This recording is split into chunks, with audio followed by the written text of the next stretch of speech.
Welcome to Thanjavur maths. இந்த வீடியோவில் நம்ம பார்க்க போகிறது 12th ஸ்டாண்டர்டுக்கான வெக்டர் அல்ஜிப்ரா சாப்டரில் மெஸ்லேனியஸ் எக்ஸசைஸில் கொஷின் நம்பர் 14லேருந்து பார்க்க போகிறோம். நம்ம சேனல் நீங்கள் சப்ஸ்கிரைப் பண்ணாமல் இருந்தீங்கன்னா சப்ஸ்கிரைப் பண்ணி வச்சுக்கோங்க. வாங்க வீடியோக்குள்ளே போகலாம். ஸோ கொஷின் நம்பர் 14 வந்து என்ன அப்படின்னு சொல்லி ஃபஸ்ட்டு ரீட் பண்ணலாம். ABC are mutually perpendicular vectors of equal magnitude. mutually perpendicularனாவே என்ன அர்த்தம்? A dot B, B dot C, C dot A எல்லாமே வந்து 0. ஏன்னா மியூச்சுவலி பர்பண்டிகுலர் கண்டிஷனுக்கு. ஏன்னா நமக்கு தெரியும் இல்லையா, A vector and B vector வந்து பர்பண்டிகுலராக இருக்குது அப்படின்னா A dot B equal to 0ன்னு சொல்லுவோம். ஸோ அந்த கண்டிஷன்லேருந்து தான் இங்கே நமக்கு 3 வெக்டர்ஸுமே வந்து மியூச்சுவலி பர்பண்டிகுலர்னு சொல்லியிருக்காங்க. ஸோ அதுலேருந்து நம்ம இந்த கண்டிஷனை ஃபஸ்ட்டு வந்து எழுதியாச்சு. செகண்ட் என்ன சொல்லியிருக்காங்கன்னா ஆஃப் ஈக்குவல் மேக்னிடியூட் அப்படின்னு சொல்கிறாங்க.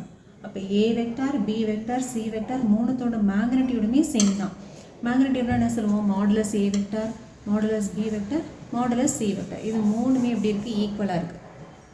ஓகே, நெக்ஸ்ட்டு நம்ம என்ன ப்ரூஃப் பண்ணணும் அப்படின்னா, show that the vector A vector plus B vector plus C vector, okay, அது வந்து equally inclined to A B C. Okay, A vector plus B vector plus C வெக்டாருங்கிற இந்த வெக்டார் வந்து A vector, B vector, C vector மூணு கூடையும் ஈக்குவலாக inclined ஆகிருக்கு அப்படின்னு சொல்லணும். ஃபார் எக்ஸாம்பிள் இப்போ நம்ம வந்து ஜஸ்ட்டு கிராஃபிக்கல் நோட்டேஷனில் இதை நம்ம சொன்னோம் அப்படின்னா, இப்போது ஓகே, இப்போ இதுதான் வந்து நம்மளோட A vector plus B vector plus C vector அப்படின்னு எடுத்துக்கலாம். இங்கே ஓகே, இப்போ இது எக்ஸு, ஒய், இசட் ஆக்சஸ் போட்டாச்சு. இப்போ எக்ஸ் ஆக்சஸ்க்கு அலாங்க உள்ளது ஏ வெக்டார், ஒய் ஆக்சஸ்க்கு அலாங்க உள்ளது பி வெக்டார், இது சி வெக்டார் அப்படின்னு எடுத்துக்கிட்டோன்னா, இந்த நம்மளோட வெக்டார் இருக்குல்ல ஏ ப்ளஸ் பி ப்ளஸ் சிங்கிற வெக்டார் வந்து இந்த ஏ வெக்டார் கூட, அதே போல் பி வெக்டார் கூட, அதே போல் இந்த சி வெக்டார், இந்த மூணுத்து கூடவுமே ஓகே, இந்த மூணு கூடவுமே ஒரே ஆங்கிளை மேக் பண்ணுது அப்படின்னு சொல்லணும். ஓகே, அப்போது நம்ம வந்து ஆங்கிள் அப்படின்னாவே நம்ம என்ன ஃபார்முலா யூஸ் பண்ணுவோம்னா காஸ் தீட்டா அப்படிங்கிற ஃபார்முலா யூஸ் பண்ணுவோம். காஸ் தீட்டாங்கிறது என்னது? A dot B divided by modulus of A dot B. எந்த ரெண்டு வெக்டர்ஸ் எடுத்துக்கிறோமோ அதுதான் first vector A, second vector B. இப்போ நான் ஃபஸ்ட்டு என்ன பண்ண போகிறேன்னா, இந்த ஏ வெக்டருக்கும் இந்த ஏ ப்ளஸ் பி ப்ளஸ் சிங்கிற வெக்டருக்கும் ஆங்கிள் கண்டுபிடிக்க போகிறேன். ஸோ ஃபார்முலா என்னது? Cos theta equal to A dot B by modulus A modulus பியா. ஸோ ஏங்கிறது என்னென்னா ஃபஸ்ட்டு வெக்டர், இங்கே என்னோடய ஃபஸ்ட்டு வெக்டர் வந்து ஏ டாட், பிங்கிறது என்னென்னா என்னோட செகண்ட் வெக்டர். இப்போ நம்ம ஏ வெக்டருக்கும் இதுதான் நம்மளோட second vector, A plus B plus C divided by அதோட modulus, that is modulus A vector modulus A plus B plus C. Okay, இப்போ நம்ம போட்டுட்ருக்கிறது வந்து காஸ் தீட்டா, அதாவது இதோட ஃபஸ்ட் ஆங்கிள் தீட்டா 1 அப்படின்னு எடுத்துகிட்டோன்னா காஸ் தீட்டா 1 கண்டுபிடிச்சிட்ருக்கோம். இப்போ மல்டிப்ளை பண்ணோன்னா டாட் ப்ராடக்டாக, அப்போ ஏ டாட் ஏ வந்து என்ன வந்துடும்? ஏ ஸ்கொயர் அப்படின்னு சொல்லி எழுதிடலாம். நெக்ஸ்ட்டு டிவைடட் பை மற்ற எல்லாமே 0 ஆகிடும். A dot B, A dot C எல்லாமே 0 ஆகிடும். இது மட்டும்தான் இருக்கும். Modulus A plus B plus C this is equal to, இப்போது ஏ வெக்டர் ஸ்கொயர் அப்படின்னாலும் மாடுலஸ் ஏ வெக்டர் ஸ்கொயர்னாலும் சேம் தான். ஸோ அப்படி நம்ம எழுதிக்கலாம். கீழே ஒரு modulus A plus B plus C. Okay, so இதில் ஒரு டேர்ம் வந்து கேன்சல் ஆகிடுச்சுன்னா ரிமைனிங் வந்து என்ன வருது பாருங்கள், modulus A vector divided by modulus A plus B plus C. இதான் வந்து நம்மளோட காஸ் தீட்டா 1. இப்போது தீட்டா 1ங்கிறது என்னது? ஏ வெக்டாருக்கும் ஏ ப்ளஸ் பி ப்ளஸ் சி வெக்டாருக்கும் நடுவில் உள்ள ஆங்கிள். ஸோ ஒரு ஆங்கிள் வந்து நம்ம ஃபைண்ட் அவுட் பண்ணியாச்சு. இதை ஈக்குவேஷன் நம்பர் 1 அப்படின்னு சொல்லி எடுத்துக்கலாம். Equation number 1. இப்போ அடுத்து நம்ம என்ன கண்டுபிடிக்க போகிறோம்னா இந்த பி வெக்டர். ஓகே, இப்போ இந்த டயக்ராமில் பார்த்தீங்கன்னா இந்த பி வெக்டருக்கும் ஏ ப்ளஸ் பி ப்ளஸ் சி இருக்கு இல்லையா, இந்த ரெண்டு வெக்டார்ஸுக்கும் நடுவில் உள்ள ஆங்கிள் அதை வந்து நம்ம என்னென்னு எடுத்துக்கலாம்? தீட்டா 2 அப்படின்னு சொல்லி எடுத்துக்கிட்டோம்னா இப்போ நம்ம தீட்டா 2 கண்டுபிடிக்கணும். ஸோ அகெயின் நம்ம என்ன பண்ண போகிறோம்? ரெண்டு வெக்டார்ஸ்க்கு பி வெக்டாருக்கும் ஏ ப்ளஸ் பி ப்ளஸ் சி இந்த ரெண்டு வெக்டருக்கும் நம்ம வந்து ஆங்கிள் வந்து கண்டுபிடிக்க போகிறோம். ஸோ ஆங்கிள் ஃபார்முலா வந்து என்னது? Cos theta. இங்கே வந்து நம்ம கண்டுபிடிக்க வேண்டிய ஆங்கிள் தீட்டா 2, அதனால் cos theta 2 which is equal to, இங்கே ஃபஸ்ட்டு வெக்டர் வந்து பி டாட், செகண்ட் வெக்டர் வந்து A plus B plus C divided by அதோட magnitude modulus of b vector modulus of a plus b plus c which is equal to. So இது நம்ம வந்து dot product பண்ணும்போது b dot a வந்து 0 ஆயிரும், b dot b வந்து என்ன இருக்கும், b வெக்டார் த ஹோல் ஸ்கொயர்னு இருக்கும். ஸோ b வெக்டாருக்கு பதிலாக நம்ம மாடுலஸ் ஆஃப் b வெக்டார் அப்படின்னு எழுதிக்கலாம். டிவைடட் பை டினாமினேட்டரில் ஒரு modulus b vector a plus b plus c.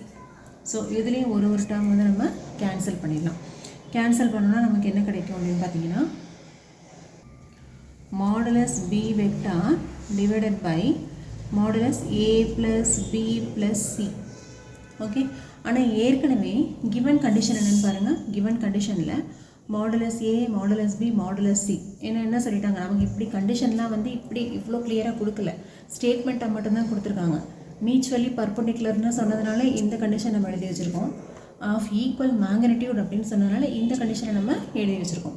So இப்போ நம்ம என்ன பண்ணிக்கிறோம், மாடுலஸ் ஏபிசி மூணுமே ஈக்குவல் அப்படிங்கிறதுனால இந்த இடத்துல மாடுலஸ் பி வெக்டாருக்கு பதிலாக நம்ம மாடுலஸ் ஏ வெக்டாரே போட்டுக்கலாம். ஏன் அப்படின்னா சென்ஸ் ஈக்குவல் மேக்னிடியூட்னு அவங்க சொன்னதுனால. ஓகே, அப்படி இல்லைன்னா நம்மளை ரீப்ளேஸ் பண்ண முடியாது. அவங்க கிவன் கண்டிஷன்லேயே ஈக்குவல் மேக்னிடியூட்னு சொன்னதுனால மாடுலஸ் பிக்கு பதிலாக மாடுலஸ் ஏ அப்படின்னே போட்டாச்சு. ஸோ இது வந்து என்னது காஸ் தீட்டா 2. இதை ஈக்குவேஷன் நம்பர் 2 அப்படின்னு சொல்லி எடுத்துக்கலாம். ஓகே, இப்போ நம்ம நெக்ஸ்ட் என்ன கண்டுபிடிக்கிறோம் அப்படின்னு பார்த்தீங்கன்னா இப்போ தீட்டா 3 கண்டுபிடிக்கிறோம்.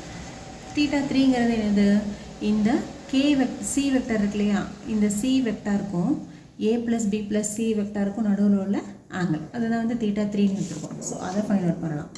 இப்போ நம்ம கண்டுபிடிக்க வேண்டியது for C vector and a plus b plus c vector, இது ரெண்டுக்கும் நடுவில் உள்ள angle.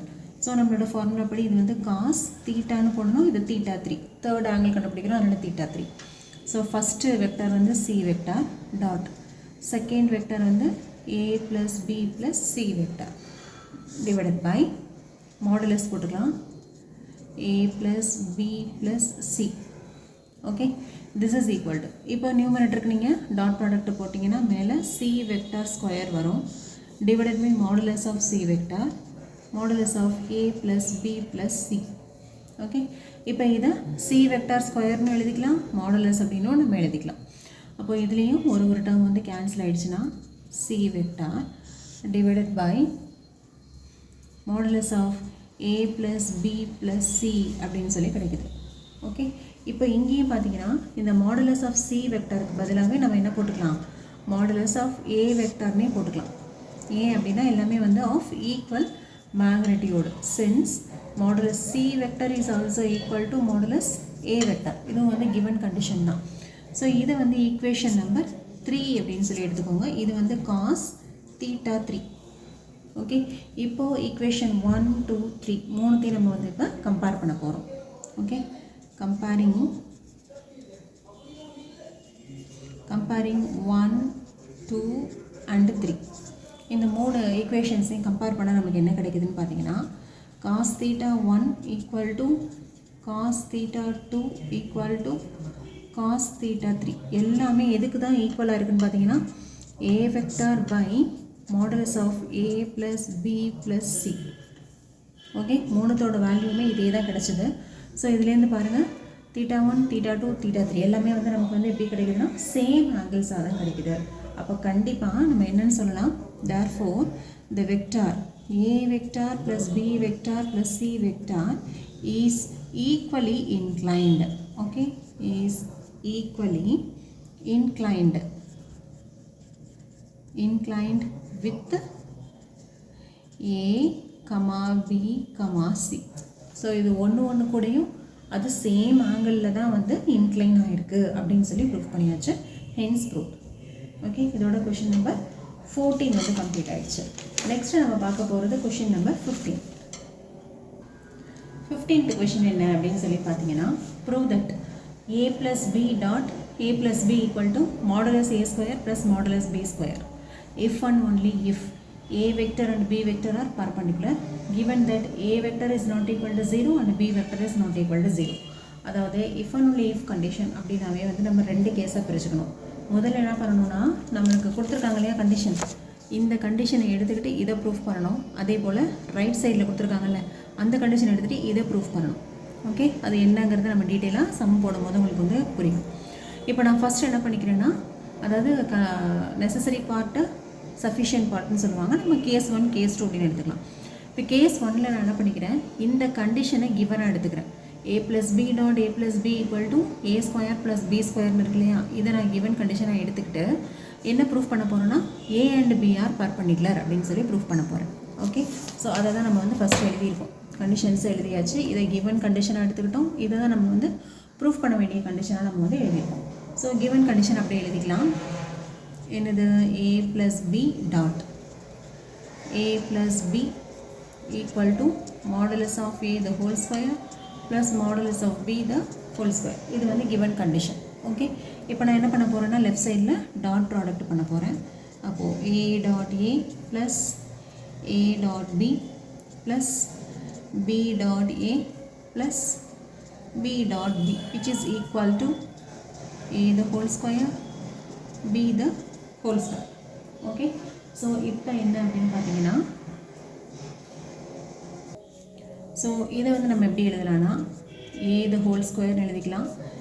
a dot b plus நமக்கு வந்து டாட் ப்ராடக்டில் a dot b b dot a ரெண்டுமே ஒன்று தான். அப்போ இதையே நான் வந்து a டாட் b அப்படின்னு எழுதிக்கிறேன். இது b டாட் b வந்து b² அப்படின்னு சொல்லி எழுதிக்கிறேன். ரைட் சைடில் நமக்கு இந்த மாதிரி இருக்குது. ஓகே, ஸோ இப்போ a the whole squareங்கிறத நம்ம எப்படி எழுதிக்கலாம், மாடுலஸ் போட்டு எழுதிக்கலாம். அதே போல் இங்கேயும் நம்ம வந்து மாடுலஸ் போட்டு கூட எழுதிக்கலாம். எழுதணும் அப்படின்னா இது ரெண்டும் கேன்சல் ஆகுமா, b² வந்து கேன்சல் ஆகுமா, ரிமைனிங் என்ன இருக்குது பாருங்கள், 2a டாட் b = 0 அப்படின்னு சொல்லி இருக்குது. ஓகே, இப்போ 2a டாட் b = 0னா கண்டிப்பாக a dot b is also equal to 0. a vector dot b vector வந்து 0 வருது. நம்ம என்ன சொல்லலாம், which implies a vector and b vector are perpendicular அப்படின்னு சொல்லலாம். ஓகே, இதை நம்மளை வந்து ப்ரூஃப் பண்ண சொல்லியிருந்தாங்க. இப்போது இந்த கண்டிஷனை கிவன் கண்டிஷனை எடுத்துக்கிட்டு a and b are perpendicular அப்படின்னு சொல்லி ப்ரூஃப் பண்ணியாச்சு. ஸோ கேஸ் 1 வந்து முடிச்சிட்டோம், hence proof. So first part வந்து ஓவர்.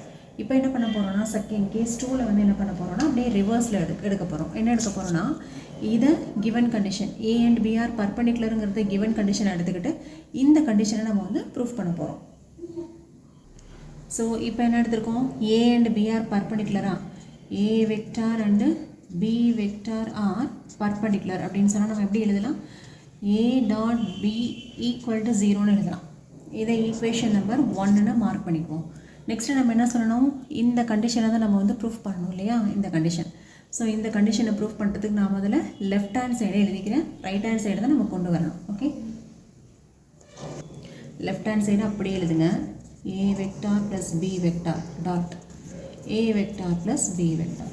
ஸோ இதை அப்படியே நம்ம வந்து இப்போ டாட் ப்ராடக்ட் பண்ணிக்கலாம். a dot a plus a dot b plus b dot a plus b dot b. Just வந்து அதை அப்படியே டாட் ப்ராடக்ட்டை பண்ணி எழுதியாச்சு. நெக்ஸ்ட்டு இப்போ ஃபஸ்ட் ஈக்குவேஷன் என்ன பண்ணியிருக்கோம், a dot b = 0வா, a dot b = 0னா என்னவும் எழுதலாம், b dot a is also equal to நமக்கு 0 தான். ஸோ இந்த ரெண்டு கண்டிஷன்ஸு இதில் நீங்கள் அப்ளை பண்ணிங்கன்னா ரைட் சைடில் a vector square plus a dot பிக்கு 0 ஆயிரும். அதே போல் b டாட் ஏவும் 0 ஆயிரும். b டாட் பிக்கு பதிலாக b வெக்டார் ஸ்கொயர் அப்படின்னு எழுதிக்கலாம். ஓகே, பட் இந்த a வெக்டார் ஸ்கொயருங்கிறத நம்ம எப்படி மாற்றி எழுதிக்கலாம், மாடுலஸ்குள்ளரையும் எழுதிக்கலாம், plus modulus b vector square. So left hand சைடில் என்ன இருக்குது, a plus b dot a plus b இருக்குது. ரெண்டையும் மல்டிப்ளை பண்ணால் தட் இஸ் டாட் ப்ராடக்ட் போட்டோம்னா modulus a square plus modulus b square அப்படின்னு சொல்லிட்டு நமக்கு ஆன்சர் வந்து கிடச்சிருச்சு. So hence prove. Okay, so இதான் வந்து 15th கொஷினுக்கான ப்ரூஃபு. ஸோ உங்களுக்கு வந்து if and only if condition அப்படின்னு சொன்னாவே கண்டிப்பாக நீங்கள் ரெண்டு கேஸாக பிரிக்கணும். ஃபஸ்ட்டு கேஸில் வந்து கிவன் கண்டிஷன் டு ப்ரூவ், அப்படியே செகண்ட் கேஸில் மாறிடும். எதை நீங்கள் கிவன் எடுத்தீங்களோ அதை வந்து ப்ரூஃப் பண்ணணும், எதை நீங்கள் ப்ரூஃப் பண்ணீங்களோ அதை கிவன் கண்டிஷன். ஸோ இப்படி தான் வந்து if and only if conditions எல்லாம் நம்ம ப்ரூஃப் பண்ணலாம். ஸோ இதோட இந்த வீடியோ கம்ப்ளீட் ஆகுது. 16th கொஷின்லேருந்து நம்ம நெக்ஸ்ட் வீடியோவில் பார்க்கலாம். நம்ம சேனல் உங்களுக்கு பிடிச்சிருந்ததுன்னா லைக் பண்ணுங்கள், ஷேர் பண்ணுங்கள். தேங்க்யூ ஃபார் வாட்சிங்.